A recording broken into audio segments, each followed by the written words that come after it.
அவர் வந்தப்போ first time அவர் அழிந்து போனார். அவர் அழிந்து போனார் அப்படின்னு சொன்னா, அவர் தன்னையே அழித்து தன்னுடைய இரத்தத்தை சிந்தி அவர் தன்னை இந்த பூமியில் அழித்து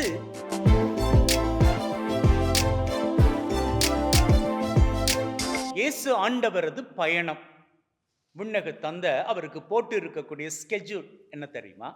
இந்த பூமியை நான் படைச்சிட்டேன், இந்த பூமியில பாவம் பெருகிடுச்சுது, ஆகவே இந்த பாவங்கள் எல்லாவற்றையும் அழித்தொழிக்கணும். எனவே உன்னுடைய வேலை, நீ இந்த பூமிக்குள்ள மனுஷனாக போகணும். இது விண்ணக தந்தையினுடைய கட்டளை. ஆகவே அதை அவர் ஏற்றுக்கொண்டு மனிதனாக இந்த உலகத்திற்குள்ள வந்தார். That was his first schedule, and he came into the world, suffered, died on the cross and destroyed the sin. அவர் இந்த பூமிக்குள்ள வந்து மனுஷனாக வந்து பாவத்தை அழித்து விட்டார், ஒழித்து விட்டார். இப்போ மீண்டும் விண்ணகத்திற்கு போய்விட்டார். அவருடைய முதல் ஸ்கெட்யூல் முடிஞ்சிருச்சா? இப்போ இரண்டாவது ஸ்கெட்யூல் இருக்குது. இரண்டாவது திட்டம் என்ன தெரியுமா? அவர் மீண்டும் வர வேண்டும். பாவத்தை அழித்தால் மாத்திரம் போதாது இல்லையா? பாவத்துல உழன்றுகிட்டு இருந்தவங்களை அவர் மீண்டுமாக மீட்டெடுக்கணும் இல்லையா? ஐ மீன், புரியும்படியாக சொல்ல போனா, இப்போ நம்ம உடம்புல ஒரு கத்தி கிழித்த காயம், அந்த காயத்தை அவர் கட்டு போட்டாரு.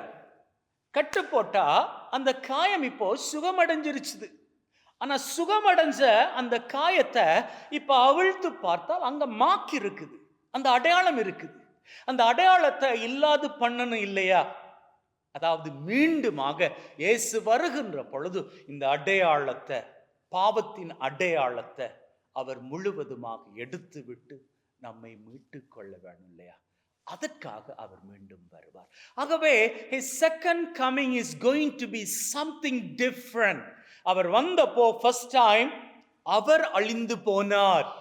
அவர் அழிந்து போனார் அப்படின்னு சொன்னா, அவர் தன்னையே அழித்து தன்னுடைய இரத்தத்தை சிந்தி அவர் தன்னை இந்த பூமியில் அழித்து, அதற்கு அப்புறமாக அவர் தன்னை அழித்ததன் மூலமாக பாவத்தை அழித்து தான் உயிரோடு எழுந்து பாவத்தை அழித்தவராக ஜெயம் கொண்டார். அப்போ பாவம் இப்பொழுது அழிக்கப்பட்டு விட்டது. ஆனால் பாவத்தின் கரை, அதனுடைய வடு இன்னமும் இருக்கின்றது. அதை இல்லாது பண்ண வேணும் இல்லையா? அந்த பாவத்தின் வடு இருக்கிறபடியால் தான் இன்னைக்கு வரைக்கும் நம்முடைய உடம்புல வியாதி, நம்முடைய வாழ்க்கையில பிரச்சனை, சிக்கல், கவலை, கண்ணீர், இவையெல்லாம். அப்போ இவற்றை எல்லாம் நம்முடைய வாழ்க்கையிலிருந்து முழுவதுமாக அகற்றிவிட்டு கரை குறை இல்லாதவர்களாக, எந்த ஒரு வடுவும் இல்லாதவர்களாக நம்மை மாற்றிக்கொள்வதற்கு அவர் மீண்டும் வர வேண்டும். அப்படி வருகின்ற பொழுது இன்னைக்கு இருக்கிற இந்த நிலையிலெல்லாம் பார்க்க ஆசீரான நிலையோடு நம்முடைய வாழ்க்கை அமைந்து கொள்ளும். சரி, அவர் எப்ப வருவார் அது தெரியாது. ஆனால் நீங்க நினைச்சா அவர் இப்பவே உங்க வாழ்க்கைக்குள்ள வர முடியும். எப்படி தெரியுமா?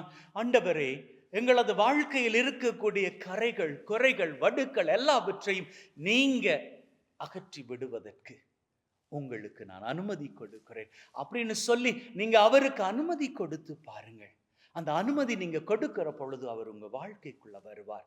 அவர் வந்துட்டார் அப்படின்னு சொல்லி நீங்க எப்படி அறிஞ்சுக்கிறது தெரியுமா? உங்க வாழ்க்கையில் ஒரு மாற்றம் ஏற்படும். அது வரைக்கும் மன்னிக்காம இருந்த நீங்க மன்னிக்க ஆரம்பிப்பீங்க.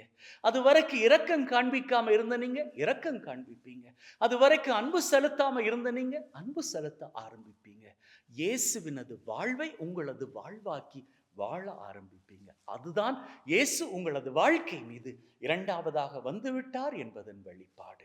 அப்படி உங்க வாழ்க்கையில மாற்றம் ஏற்படுகிற பொழுது உங்க வாழ்க்கை இன்னைக்கு இருக்கும் நிலையிலும் பார்க்க மிக மிக அற்புதமான உயர்ந்த சிகரங்களை உயரங்களாக நிற்கும். ஆமென்.